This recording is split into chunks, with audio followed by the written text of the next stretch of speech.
योगी मंत्रिमंडल आज करेगा रामलला के दर्शन। लखनऊ से बस से विधायक पहुंचेंगे अयोध्या। रामलला के बाद हनुमानगढ़ी के भी दर्शन करेंगे। आरएलडी विधायक भी करेंगे रामलला के दर्शन।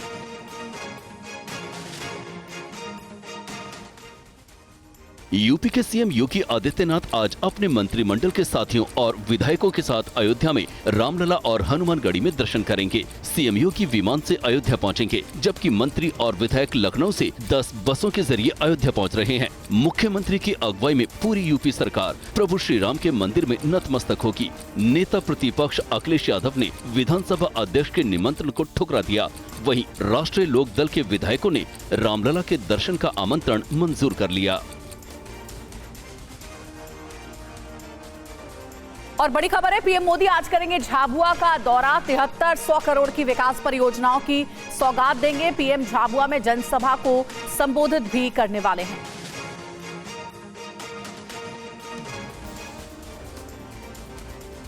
मिशन 2024 के तहत पीएम नरेंद्र मोदी आज मध्य प्रदेश के झाबुआ का दौरा करेंगे। पीएम झाबुआ में करीब 7300 करोड़ रुपए की विकास परियोजनाओं का शिलान्यास और लोकार्पण करेंगे। इन परियोजनाओं में सड़क, रेल, बिजली और जल क्षेत्र से जुड़ी विकास योजनाएं शामिल हैं। इसके बाद पीएम झाबुआ में एक जनसभा को भी संबोधित करेंगे। मध्य प्रदेश के सीएम मोहन यादव ने पीएम के दौरे से पहले झाबुआ में तैयारियों का निरीक्षण किया। लोकसभा चुनाव के लिए बीजेपी मध्य प्रदेश की आदिवासी बहुल सीटों पर फोकस कर रही है। आर्य समाज के संस्थापक स्वामी दयानंद सरस्वती की आज 200वीं जयंती है। पीएम समारोह को वर्चुअली संबोधित करेंगे। पीएम मोदी महर्षि दयानंद सरस्वती की 200वीं जयंती समारोह को आज वर्चुअली संबोधित करेंगे। आर्य समाज के संस्थापक महर्षि दयानंद सरस्वती का प्रमुख नारा वेदों की ओर लौटो था। स्वामी दयानंद जयंती समारोह में आज केंद्रीय गृह मंत्री अमित शाह भी शामिल होंगे। 12 फरवरी को राष्ट्रपति द्रौपदी मुर्मू भी कार्यक्रम में हिस्सा लेंगी। इस दौरान राष्ट्रपति दुनिया भर से भारी संख्या में आए आर्य समाज के अनुयायियों को संबोधित करेंगी। स्वामी दयानंद सरस्वती की 200वीं जयंती पर बड़े स्तर पर समारोह आयोजित किए जा रहे हैं। इधर अमित शाह आज कर्नाटक के दौरे पर हैं। यहां वो चामुंडेश्वरी माता के दर्शन करेंगे। रिपोर्ट आपको दिखाते हैं। केंद्रीय गृह मंत्री अमित शाह आज कर्नाटक का दौरा करेंगे। 2024 लोकसभा चुनाव को लेकर अमित शाह का ये दौरा काफी अहम माना जा रहा है। जानकारी के मुताबिक गृह मंत्री सुबह करीब 10:30 बजे मैसूर के चामुंडेश्वरी मंदिर में दर्शन और पूजन करेंगे। दोपहर 12 बजे मैसूर के सुत्तूर जत्रा महोत्सव में शामिल होंगे।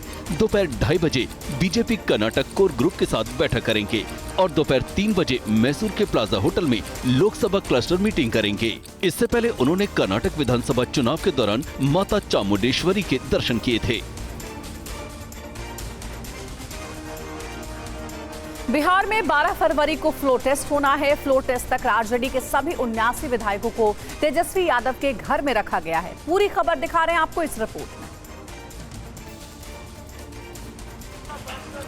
तस्वीरें बिहार में तेजस्वी यादव के 5 देश रत्न मार्ग आवास की हैं, जहां आरजेडी विधायकों का सामान तेजस्वी के घर में जाता दिखा। इसी घर में कल तेजस्वी यादव ने विधायक दल की बैठक बुलाई और फिर सभी विधायकों से अपने घर से जरूरी सामान मंगाने के लिए कहा। ये विधायक 12 फरवरी को फ्लोर टेस्ट तक तेजस्वी के घर में ही रहेंगे। विधायकों को उनका मोबाइल जब्त कर लिया गया था और उन्हें आधे घंटे के लिए मोबाइल दी गई और कहा गया कि आप अपने घरों को फोन करें और अपने ज़रूरी कपड़े, अपना बैग एंड बैगेज और अपने ज़रूरी दवाइयाँ वगैरह सब कुछ लेकर के और यहाँ पहुँचे। आरजेडी के नेता मनोज झा ने कहा है कि नीतीश कुमार दबाव में एनडीए में शामिल हुए हैं। उन्होंने कहा कि बिहार में बड़ा खेल होने वाला है। मनोज झा ने कहा कि बिहार में जिस तरह की सियासी उठापटक चल रही है, इसी पर आरजेडी विधायक एक साथ चर्चा करना चाहते थे, जिसकी वजह से उन्होंने एक साथ तेजस्वी के घर रुकने का फैसला किया। एक एक विधायक हमारा अंदर आराम से बैठा हुआ बातचीत कर रहा है बिहार की राजनीति के बारे में, देश की राजनीति के बारे में। 12 फरवरी तो एक छोटा एपिसोड है। तेजस्वी जी ने जो कहा, खेल शुरू है, खत्म हम करेंगे। आरजेडी विधायकों को तेजस्वी के घर में ठहराने पर जेडीयू नेता नीरज कुमार ने तंज कसते हुए कहा कि फ्लोर टेस्ट से पहले ही आरजेडी हार मान चुकी है। बिहार में फ्लोर टेस्ट से पहले बीजेपी ने अपने विधायकों को बोधगया में रखा हुआ है, तो जेडीयू भी अपने विधायकों पर नजर बनाए हुए है। जेडीयू ने कहा कि तेजस्वी ने अपने विधायकों को नजरबंद करके रखा है। कहावत है, जो डर गया सो मर गया। इसका मतलब साफ है कि महागठबंधन का घटक दल पहले ही प्रथम दृष्टया में हार गया। जीतन राम मांझी ने भी अपने चारों विधायकों को 12 फरवरी को एनडीए के पक्ष में वोट करने के लिए व्हिप जारी किया है। पश्चिम बंगाल और बिहार के बाद इंडिया गठबंधन पंजाब में भी टूट गया है। आम आदमी पार्टी संयोजक अरविंद केजरीवाल ने अगले 15 दिन में पंजाब के सभी लोकसभा उम्मीदवारों का ऐलान करने की बात कही। पंजाब के खन्ना में आम आदमी पार्टी संयोजक और दिल्ली के मुख्यमंत्री अरविंद केजरीवाल ने ऐलान किया है कि पार्टी अगले 15 दिनों में पंजाब की सभी 13 और चंडीगढ़ की एक लोकसभा सीट पर अपने उम्मीदवारों का ऐलान कर देगी। जिस तरह से आपने आशीर्वाद दिया था 2 साल पहले, उसी तरह से ये 14 की 14 सीटें आम आदमी पार्टी को जितानी है। केजरीवाल के ऐलान के बाद साफ हो गया है कि आम आदमी पार्टी और कांग्रेस के बीच पंजाब में कोई गठबंधन नहीं होगा, जबकि दोनों ही इंडिया गठबंधन का हिस्सा हैं। हल्द्वानी हिंसा के मास्टरमाइंड का वीडियो सामने आया है। हिंसा को लेकर 3 केस दर्ज हुए हैं और अब तक 5 आरोपियों की गिरफ्तारी हुई है। ये है उत्तराखंड के हल्द्वानी में भड़की हिंसा का मास्टरमाइंड अब्दुल मलिक। देखिए किस तरह से अतिक्रमण पर एक्शन से पहले नगर आयुक्त के साथ अब्दुल मलिक की बहस होती रही। उत्तराखंड सरकार ने केंद्र से 4 अतिरिक्त फोर्स मांगी है। हल्द्वानी में आज 9 परीक्षा केंद्रों में पशुधन प्रसार परीक्षा होनी है, जिसमें शामिल होने आ रहे अभ्यर्थियों के परीक्षा प्रवेश पत्र को ही कर्फ्यू पास मानकर उन्हें जाने दिया जाएगा। और वहीं आज हल्द्वानी के हिंसा प्रभावित इलाके को छोड़कर बाकी जगहों पर इंटरनेट सेवा बहाल कर दी जाएगी। साथ ही स्वास्थ्य सुविधा के लिए हेल्पलाइन नंबर भी जारी किए गए हैं। हल्द्वानी हिंसा के बाद प्रशासन अलर्ट है।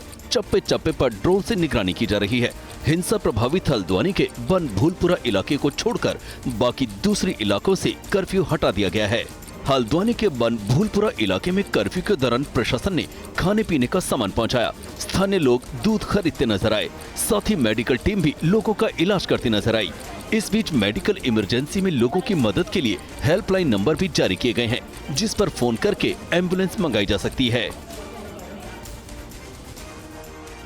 और हल्द्वानी के बनभूलपुरा की सैटेलाइट तस्वीरें सामने आई है, जहां हिंसा भड़की थी। तस्वीरों से अवैध निर्माण पर बड़ा खुलासा हुआ है। ये गूगल तस्वीरें 2014 की हैं। उस वक्त बनभूलपुरा में मलिक के बगीचे का इलाका खाली था। इस सरकारी जमीन पर 2014 के बाद से अवैध निर्माण बढ़ता चला गया। अधिकारियों का दावा है कि 50 रुपए 100 रुपए की स्टैंप पर सरकारी जमीन को अवैध तरीके से बेचा गया। 2021 में कंस्ट्रक्शन ऑलमोस्ट काफ़ी हो चुका है और 23 की स्थिति आपको बहुत क्लियर दिखाई देगी। यहाँ पर क्या हो चुका है, ज़मीन का लगभग जितनी ज़मीन आप 14 में खाली पाते हैं, उसका लगभग 2/3 जो है अवैध निर्माण और कब्जे हो चुके हैं। सरकार ने यूसीसी की दिशा में एक और कदम आगे बढ़ा लिया है। सरकार ने इसे सख्ती से लागू करने के लिए 9 सदस्यीय समिति का गठन किया है। उत्तराखंड सरकार ने समान नागरिक संहिता का कानून बनने के बाद उसे प्रभावी ढंग से लागू करने की कवायद शुरू कर दी है। सरकार ने सख्ती से क्रियान्वयन के लिए 9 सदस्यीय समिति का गठन किया है। रिटायर्ड आईएएस अधिकारी शत्रुघ्न सिंह इस समिति की अध्यक्षता करेंगे। राज्यपाल ने समिति के गठन को मंजूरी दे दी है। समिति राज्य में यूसीसी कानून के क्रियान्वयन को लेकर ठोस नियमावली बनाएगी। 8 फरवरी उत्तराखंड विधानसभा के एक विशेष सत्र के दौरान 2 दिन की चर्चा के बाद ध्वनि मत के साथ यूसीसी विधेयक पारित कर दिया गया था।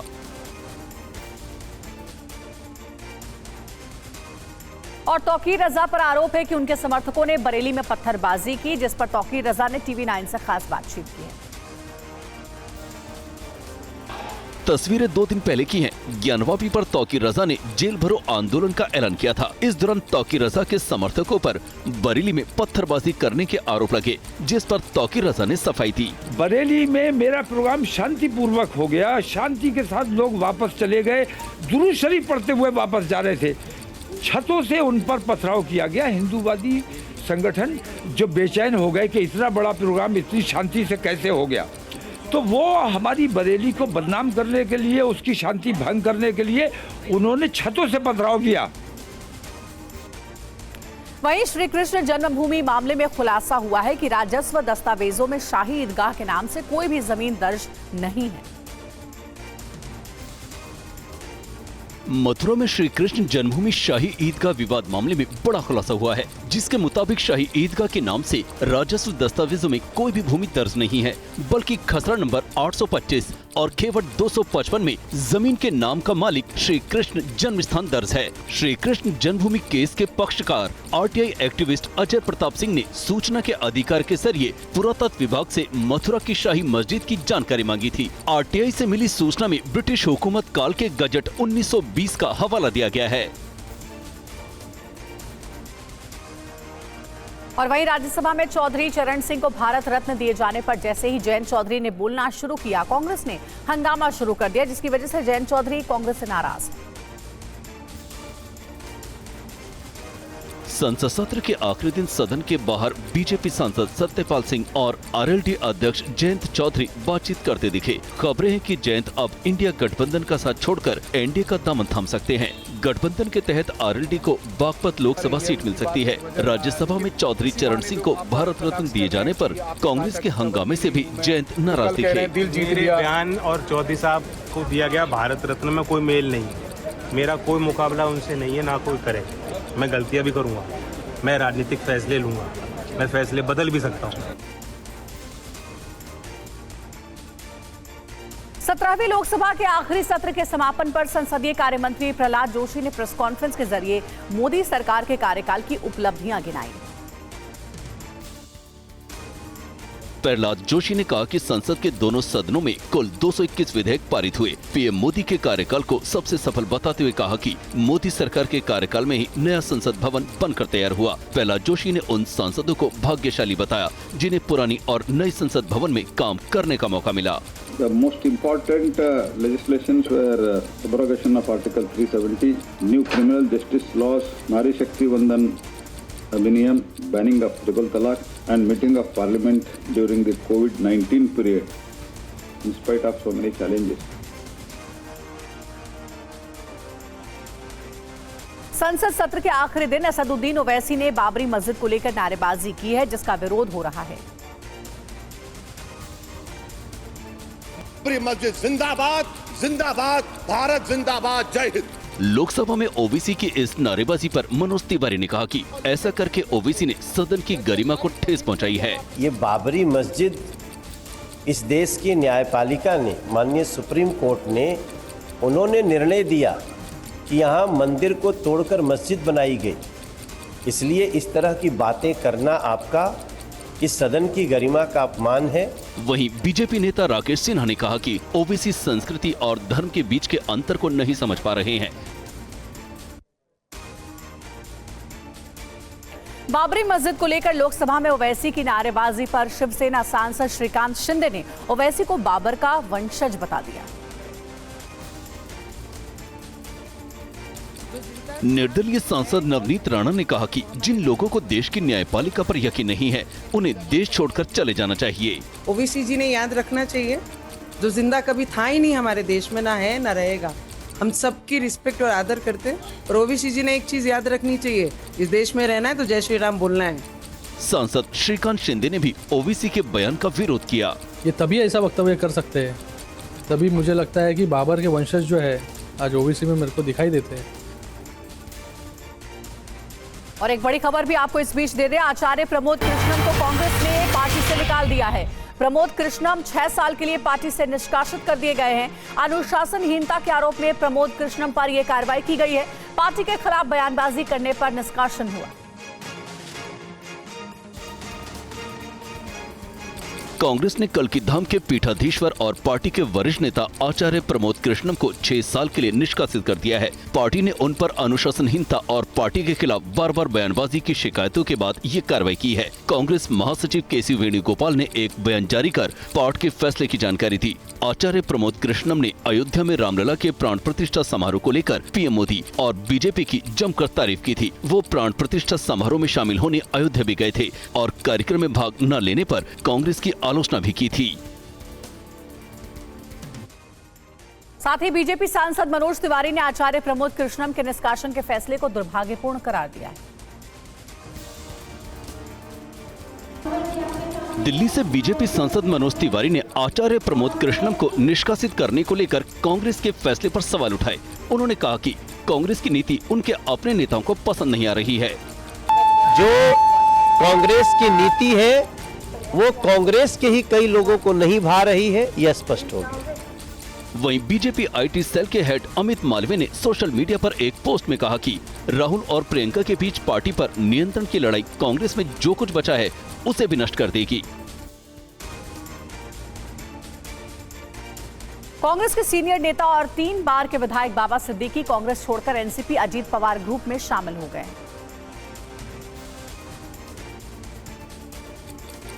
बाबा सिद्दीकी अजीत पवार की मौजूदगी में एनसीपी में शामिल हुए। इस दौरान मंच पर प्रफुल्ल पटेल के अलावा एनसीपी के कई बड़े दिग्गज नेता मौजूद थे। इससे लोकसभा चुनाव से पहले कांग्रेस पार्टी को बड़े झटके के रूप में देखा जा रहा है। बाबा सिद्दीकी के साथ महाराष्ट्र के कई पूर्व नाग सेवकों ने भी अजीत गुट का दामन थाम लिया है। मैं सबका नाम नहीं ले पाऊंगा। हमारे पक्ष में जुड़ने के लिए मैं समझता हूँ 70 से 80 नगर सेवक हैं। बाबा सिद्दीकी ने कहा कि 48 साल बाद कांग्रेस का साथ छोड़ने का फैसला काफी सोच समझ कर लिया गया है। सिक्किम में मिल्क टैंकर के कारों को टक्कर मारने से हुए हादसे में 3 लोगों की मौत हो गई है।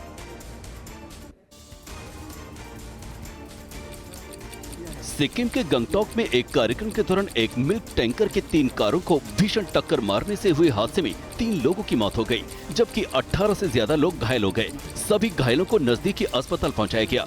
हादसे के बाद पूरे इलाके में अफरा तफरी मच गई। हादसा पास में लगे सीसीटीवी कैमरे में रिकॉर्ड हो गया। प्रारंभिक जाँच में पता चला है कि मिल्क टैंकर का ब्रेक फेल होने की वजह से ये हादसा हुआ। सिक्किम सरकार ने मृतकों के परिजनों के लिए 5 लाख के मुआवजे का ऐलान किया है और घायलों के इलाज का खर्च भी सरकार उठाएगी। और जालंधर में एक फैक्ट्री में लगी भीषण आग की तस्वीरें सामने आई हैं। आग लगने की वजह शॉर्ट सर्किट को बताया जा रहा है। पंजाब के जालंधर के इंडस्ट्रियल एरिया में कंबल की फैक्ट्री में आग लग गई। आग इतनी भयानक थी कि काफी दूर से धुआं देखा जा सकता था। सामने आई तस्वीरों में फैक्ट्री के ऊपर से आग की लपटें निकलती दिखी। आग पर काबू पाने के लिए फायर ब्रिगेड की कई गाड़ियों ने चारों तरफ से पानी को फेंका।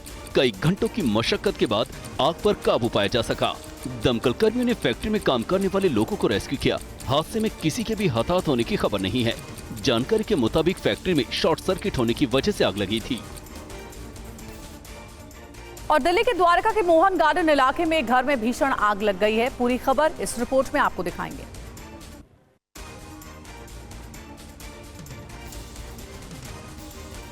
दिल्ली के द्वारका के मोहन गार्डन इलाके में एक घर में देर रात भीषण आग लग गई। आग के भयानक होने का अंदाजा इसी बात से लगाया जा सकता है कि आग की लपटें काफी दूर से देखी जा सकती थी। मौके पर पहुंची फायर ब्रिगेड की 4 गाड़ियों ने घर में लोगों को रेस्क्यू किया और कई घंटों की मशक्कत के बाद आग पर काबू पाया। आग के चलते आसपास के घरों में भी लोगों को परेशानी का सामना करना पड़ा। अभी तक ये साफ नहीं हो पाया कि घर में आग किस वजह से लगी। पुलिस और फायर ब्रिगेड आग लगने के कारणों का पता लगाने में जुटी है।